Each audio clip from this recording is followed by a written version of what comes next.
සුබ රාත්‍රියක් යාළුවනේ.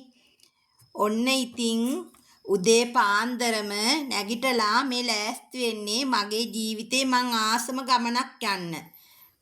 කොහෙද දන්නවද මං අද යන්නේ? බලංගොඩ ඉඳලා අනුරාධපුරේ යන්නේ. මේ යන්නේ 7 වෙනි පාරට. ඉතින් යාළුවනේ හිමිදිරියේම අවදි වෙලා කෑම බීම හදාගෙන අපි ඔන්න දැන් පිටත් වුණා අනුරාධපුරේ යන්න.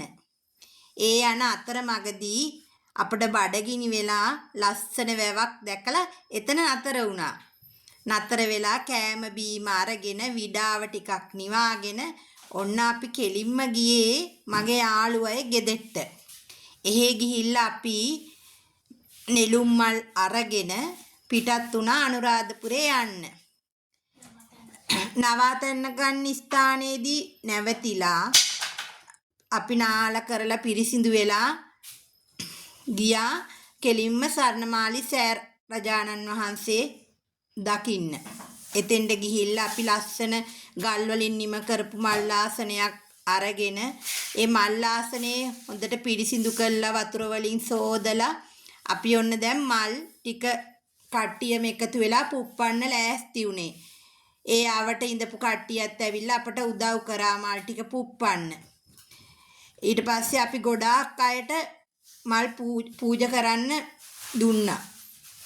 ඒ මල් ඒගොල්ලෝ හරීම ආසාවෙන් ගත්තා අරගෙන අපට ගොඩාක් පින් දුන්නා. ඒ අතරේ ප ဋ ාණ පොත්තහන්සේලාත් අපි බෙදලා දුන්නා. කට්ටියම එකතු වෙලා මල් ටික පුප්පලා ලස්සනට මල් ආසනේ හරි ගස්සලා අපි සේරම එකට වාඩි වෙලා ගාත කියලා පිරිත් කියලා අන්තිමට ප ဋ ාණේ සජ්ජායනා කරලා තමයි අපේ පූජාව ඉවර කරේ. ඔයාලා බලන්නකෝ අපේ පූජාවේ ලස්සන.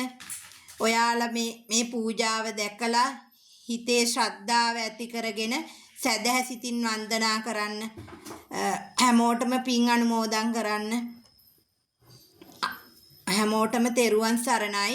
ආයෙත් අපි තවත් වීඩියෝ එකකින් ඊළඟ පූජාව කරේ කොහොමද කියලා බලමු. සාදු සාදු සාදු.